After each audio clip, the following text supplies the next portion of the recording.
Di ba ikaw ang inassign ng Chief Res to brief them? Mabuti na lang nandito ako at ako ang nag-facilitate sa mga first-year residents natin na dapat ikaw ang gumagawa. I can't believe your level of incompetence. Incompetence? Nasabi ko naman kay Dr. Gonzales na malilate ako at mayroon akong valid reason kung bakit ako late.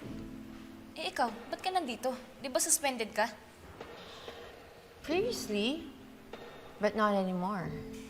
My suspension has been lifted. And so, I'm back.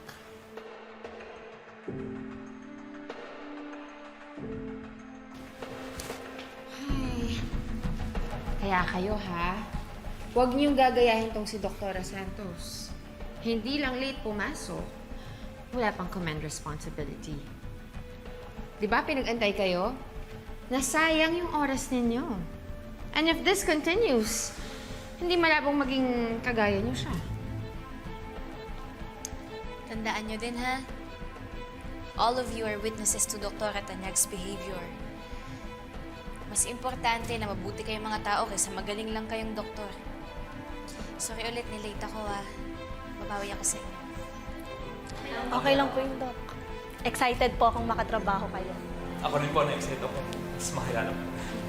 Andito po kami sa Apex dahil po sa inyo.